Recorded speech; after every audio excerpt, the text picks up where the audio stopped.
मैं फिर से आप सबों के चरणों में प्रणाम करती हूँ। मेरा प्रणाम स्वीकार करें। और बहुत दिन से अनमिल आखिर का वीडियो नहीं आया है। मैं इसके लिए माफ़ी चाहती हूँ आप लोगों से, क्योंकि हम लोग अभी फील्ड में थे। तो आइए हम लोग सुनते हैं अनमिल आखिर आगे क्या हुआ।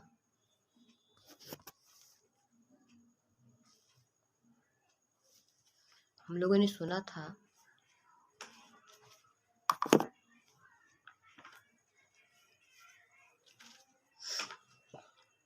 लास्ट लाइन थी, कभी बेगूसराय तो कभी सीतामढ़ी, कभी सुपौल तो कभी समस्तीपुर, बस सिर्फ चर्चा ही सिर्फ चर्चा। और आज इसके आगे चलते हैं। इसी क्रम में अब बारी थी डाल्टनगंज की, जहां दीदी नीलम का मायका था।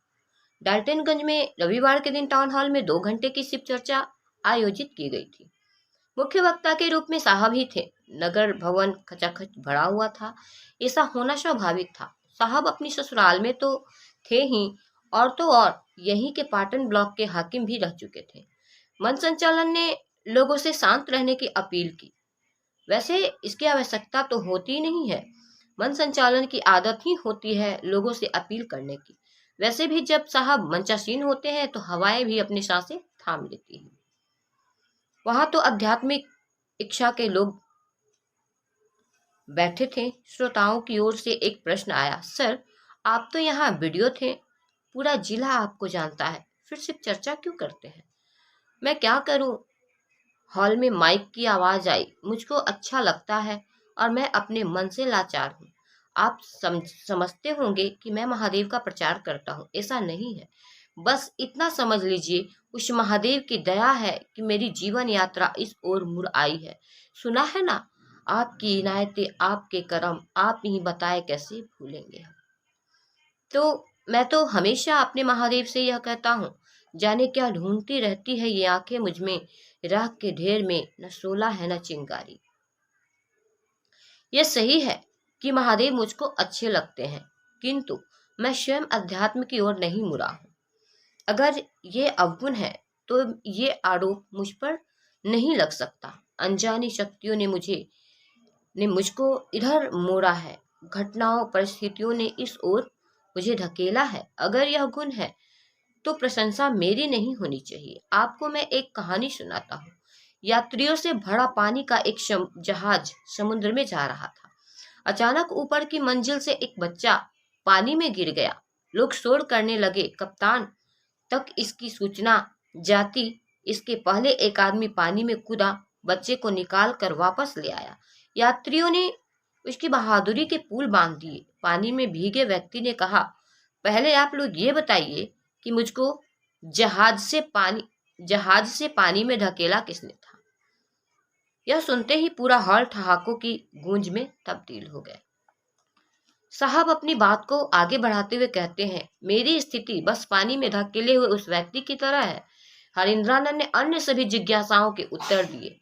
अन्य लोगों ने भी अपने विचार रखे। नीलम दीदी आध्यात्मिक होने के साथ साथ धार्मिक भी थी। एक दिन कुछ लोग के साथ मिलकर तय हुआ कि क्यों न देवघर चला जाए। बात साहब पर आकर अटक गई। मंदिर जाना तो उन्हें पसंद था नहीं। खैर शाम को घर आने के बाद प्रस्ताव उनके समक्ष रखा गया। पत्नी का मन समझकर उन्होंने हामी भर दी और कहा कि ठीक है चलिए। 3 दिनों की छुट्टी ली। 10-12 शिव शिष्यों की टोली बनी। ट्रेन से देवघर के लिए चले। देवघर ठहराव के 2 दिन बीत चुके थे।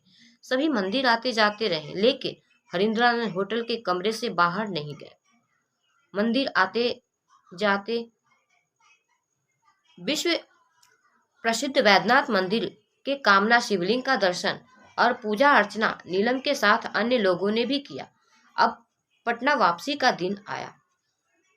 डॉक्टर शशिभूषण वर्मा, जो छपरा महाविद्यालय में मनोविज्ञान विभाग के अध्यक्ष रह चुके थे, कुछ खींचकर बोले, आप देवघर आए ही क्यों, जब होटल के कमरे में ही रहना था?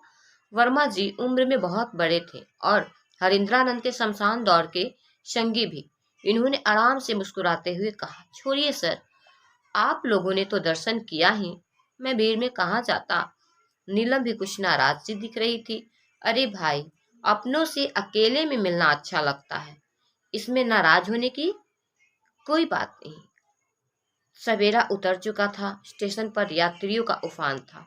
एक और पूर्णिमा का दिन, उस पर से जसीडीह स्टेशन, जसीडीह बैद्यनाथ धाम जाने के पहले एक मुख्य स्टेशन है। साहब के साथ शशि भूषण वर्मा भी स्टेशन पर खड़े थे। नीलम आनंद के प्रति इनकी विशेष आस्था थी। वे उम्र में काफी छोटी थी, तब भी ये आदर से उन्हें नीलम ही कहा करते थे।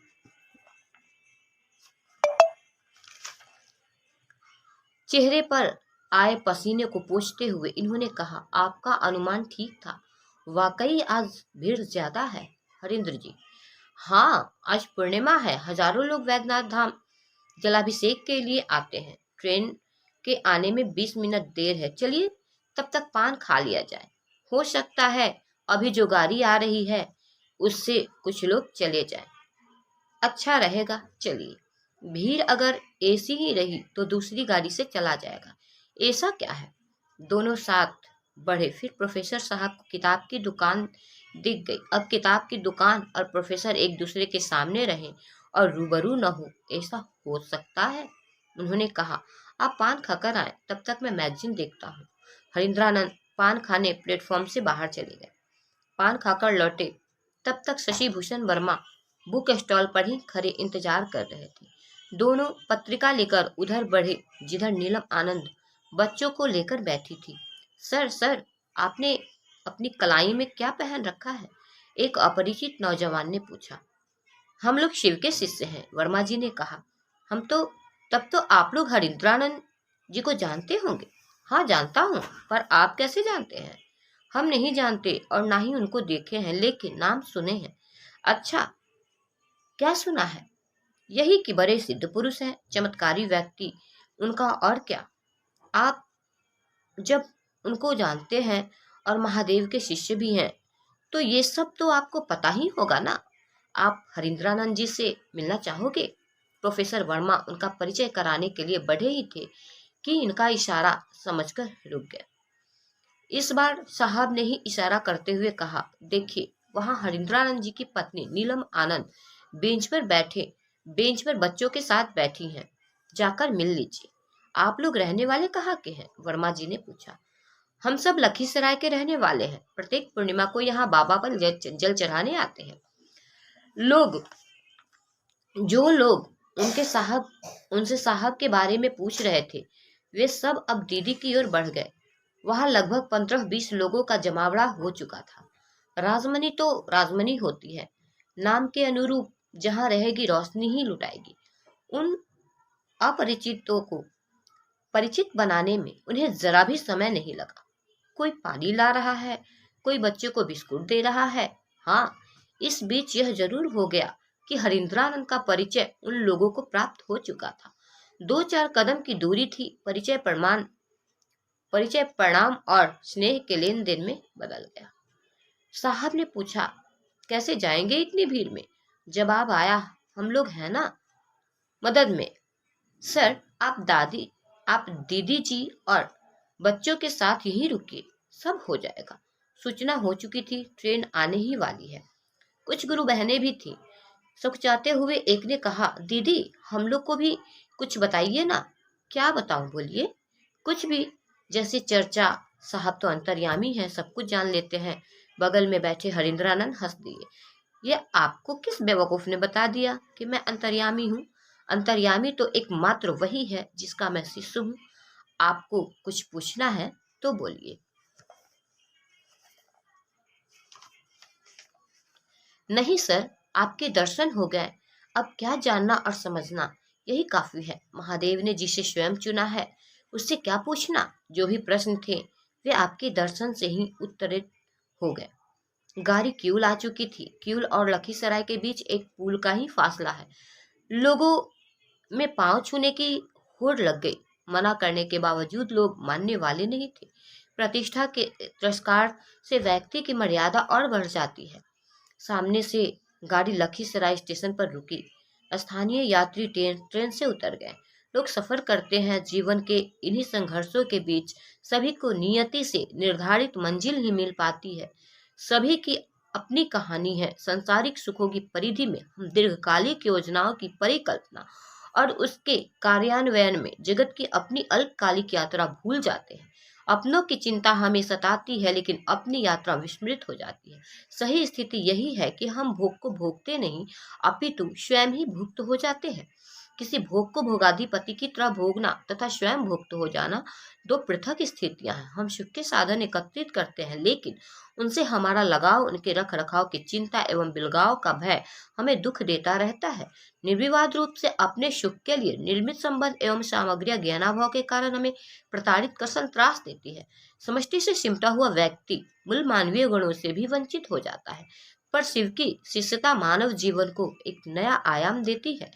तभी तो जहां पैर रखने की जगह नहीं थी, वहां शिव शिष्यों की टोली मिल गई और सभी सुरक्षित अपने गंतव्य पर पहुंच जाते हैं। पटना उतरते ही ट्रेन का टीटी लपकता हुआ इनके नजदीक आया और पूछा, सर, गाड़ी कहाँ है आपकी? बाहर। क्यों, क्या हुआ? चलिए, आपको गाड़ी तक छोड़ देता हूँ। टिकट परीक्षक श्रद्धावनत था। कोई बात नहीं, मैं चला जाऊंगा। साहब आज तक समझ नहीं पाए कि उस टीटी ने इन्हें पहचाना कैसे। तो आज हम लोग वीडियो को यहीं तक रहने देते हैं और इसके आगे का वीडियो हम लोग कल के वीडियो में सुनेंगे। तो मैं फिर से आप सबों के चरणों में प्रणाम करती हूँ। मेरा प्रणाम स्वीकार करें। और मैं अपने गुरु भाई बहन से यही विनती करना चाहती हूँ कि हम लोग साहब के संकल्प को पूरा करने के लिए आगे बढ़े। और देखिए, मैं कुछ कहना चाहती हूँ। हम लोग गए साहब के जन्म स्थल अमलोरी, और सचमुच में वहाँ जाने के बाद बहुत ही मन आनंदित हो गया। और वहाँ से हम लोगों ने जो संकल्प लेके आया है कि साहब के सपने को पूरा करना है, इस संकल्प को पूरा करना है, तो हम लोग इस संकल्प की ओर बढ़ रहे हैं। और आगे का वीडियो में हम लोग देखते हैं कि और आगे किस तरह हम लोग महादेव के कार्य को आगे बढ़ाने का प्रोसेस कर रहे हैं। तो फिर मिलते हैं आगे के वीडियो में। तब तक के लिए आप सबों को मेरा प्रणाम है, मेरा प्रणाम स्वीकार करें।